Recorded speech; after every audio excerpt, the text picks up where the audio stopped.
Alright, good morning. The time is 9:08 a.m. It's Sunday, January the 26th, and my name right here, the person speaking is Michael. Right, Michael. This video is intended for Facebook, YouTube upload. I've actually been trying to get this live stream or upload it on Facebook directly. Just because it saves me time to upload and all that, But the phone connections that I've been using, they're either unstable or there's a lot of interference. Yeah, I'm not able to do these recordings without pretty much the channel conversation cutting off too much. All right, so the topic of conversation, I'm gonna start in reverse order from the uploads on Facebook. Right, I might upload this on YouTube also, and if I upload it on YouTube, I'm gonna upload it on the Magic Koopa account, which is capital M, capital A 91, capital K 00, capital P, capital A. All right, and this is just conversation. All right, that's it. I'm having a conversation with you, the listener. And you might find this interesting, maybe you know about this, this is not like a I'm gonna say a hidden information. This is stuff that's kind of known out there, but maybe not a lot of people pay attention to it, or maybe it's kind of sneaked into I'm gonna say the culture, or that's the best way I can describe it. I'm gonna say the culture.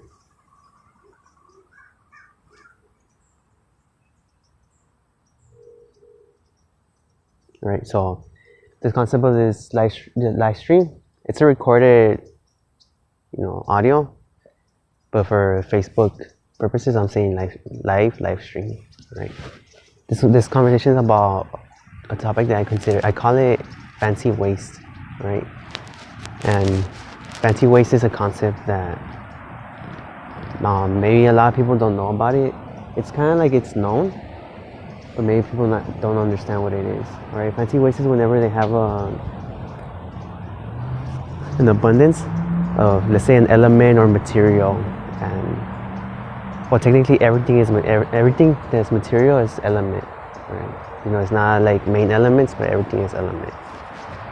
Right? Whenever they have an abundance of some material or element that they have no use for it, at least at the moment or at the modern time, whatever time that might be, they figure out, what can we do with this? Let's say, for example, plastic. From my understanding, plastic is a byproduct of petroleum, extraction or manufacturing or processing. I guess processing would be the proper term. And it creates these plastic pellets. Plastic. All types of plastic, from my understanding, comes in pellets, and they even try marketing this a while back, probably in the 90s. I'm gonna say probably 95, 96. They had these toys where kind of for little kids, kind of they're ovens, and they have molds, and you can get the pellets and you mount them into the material, and they can make stuff out of it. They even have stuff for I guess more it's targeted more to younger girls, where they can make bracelets and stuff like that. And that one, it might not be there might not be anything hazardous about that. I'm just kind of using it as an example to kind of describe the concept, so that it's kind of if you're not aware of what it is, then you understand. Okay, we get what he's talking about. All right. So that's one method of fancy waste. Another method of fancy waste is whenever I had seen a video on YouTube where a lot of let's say places where they don't recycle, I'm gonna use the example tires. There's some guy that he makes sculptures out of it. So he pretty much he got the technique down, I guess to a craft. I think that's what they say when they master the craft. And he makes rubber sculptures out of it, and he sells them. They go for sale, and they get people buy them and stuff, and they get they get placed in locations and stuff like that, and that's another example of fancy waste, you know.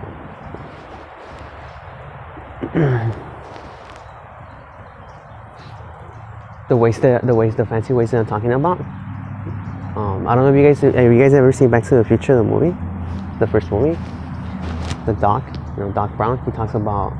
He explains to Marty, you know, Marty McFly how he got, you know, plutonium. You know, Marty tells him, you know, that plutonium is like, it's not for sale, just like to anybody. And he's like, yeah, he understands that. He tells him that in the movie, he says that he pretty much he swindled. He says Libyans, right? I don't know if that's like a real thing. I'm just mentioning it because this is like, I'm not doing any other research right now. All this is just recollection. And he says that he pretty much swindled some Libyans. That he was supposed to make them a nuclear bomb, and he pretty much he gave them I think they call it a dud, or pretty much just an empty vessel or an empty container, because they don't understand the concept of how that works. And it's kind of like, how can they test it out? You know, how can they test it out if it's real without activating it? You know, it's kind of like one of those. I keep talking about this. It's kind of like a catch-22. You know, they can't test it out unless they activate it, and if they activate it, then they have to find the location where to activate it, right? And since it's a dangerous weapon, then it's not gonna be a whatever thing. That's where I'm getting at, right? So I'm gonna jump into another topic, which it still has to do with it, but it's more, I'm gonna say, I think it's considered more esoteric, or kind of like not legitimate at least to the modern day, you know, I guess knowledge. It has to do with chemistry, but it's known as alchemy, or alchemical, you know, alchemical transformation, or experimenting. In alchemy, there's a known concept that all elements end result is lead. You know, LeAd, the material lead. And I know that they have applications for lead in modern time. They use it in car batteries. They use it as protective gear against radioactivity. But it's highly, at least according to my understanding, it's highly poisonous to mankind. And there's this concept that they have. I'm not specifically sure the time. All right, so I'm gonna give a time gap, from the 1800s to the 1900s. The movie Alice in Wonderland, they have this character called the Mad Hatter, and that's a concept that supposedly originated from a concept before I'm gonna say maybe the 1800s, early 1900s, how they used to wear like really, like, you know, dressy fashion clothes, and most of the people or guys used to wear those flat top hats, and supposedly they were coated with like lead or something. That one I don't understand what the purpose of it would be. That one just that's just kind of weird, all right. But supposedly because of that, you know, a lot of people during that time, you know, they would get like I guess they would go kind of like crazy and stuff like that. And according to my understanding, that's where that character, the Mad Hatter, it's like a character that is describing a specific time in, you know, human history, right? So that's the concept of lead, all right? Every element, according to alchemy or chemistry, ends up as lead. You know, anybody that knows about like Isaac Newton, they know that he, at least in more modern time, he kind of like created the concept of money, and he created a concept of like pretty much regulating the money so it wouldn't be counterfeited. And he created more kind of like, he created the laws to pretty much his purpose was to accomplish that, you know, that feature or that concept. And like he didn't succeed in it. Like I have other like other audios on this concept, but they're more like talking about other stuff. I have them on one of my Facebook accounts. I won't be able to be specific to where you can find it, but it's on one of my Facebook accounts. So you might want to listen to that too, or like just check it out.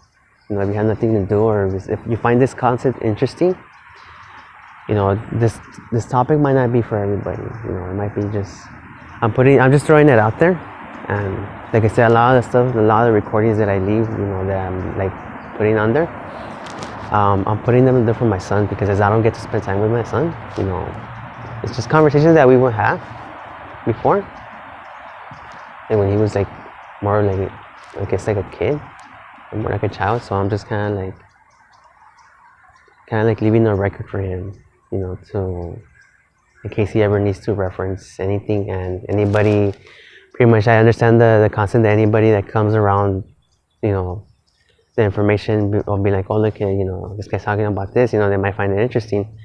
So it's just the information that, you know, kind of like it's important that it's out there. All right.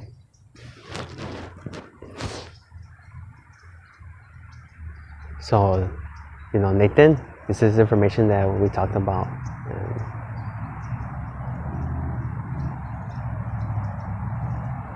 Just letting you know, so in case you don't remember, then you know the concept that we had talked about this before. Right? So now I'm going to talk about, you know, going back to the movie Back to the Future. My understanding of uranium, you know, is this going to be about uranium or uranium ore, or the uranium processing, what it takes to process uranium and all that. My understanding, it creates a byproduct. You know, there's like two or three levels of uranium. I can't specify the numerals right now, the numbers to the specific element, because like I said, I'm going off of recollection right now. So I guess this information is going to be kind of murky, and you know, it's up to you to fill in the gaps and pretty much put it on paper and make the calculations, do the math how they say, and you know, fill in the blanks. So the concept is that pretty much all the leftovers of the byproducts, you know, they get storage in these containers, you know, into these containers. They don't know what to do with those containers because they haven't figured out how to use that element. You know, they haven't figured out how to use the byproduct of that. You know, maybe to its fullest, they might have applications for it. So what they do is that they put them into these fancy containers that look like, you know, they have like digital like locks, or you know, digital safety locks. And technically, you know, they can be considered weapons because, you know, at release they still contain, you know, radioactivity waste, and it's still dangerous to mankind. But like a lot of like the countries and stuff that they have like nuclear warheads, chances are that they don't have nuclear warheads. Chances are that they all they have is nuclear waste. You know, kind of like they made the main scientists who came up with the concept of all that, or who processed uranium, they came up with the concept that pretty much it's too dangerous to have it in one location. So what they did is like, all right, we'll sell it to, you know, individual countries, and that way we keep it separated around the world. And they're able to pretty much create a distance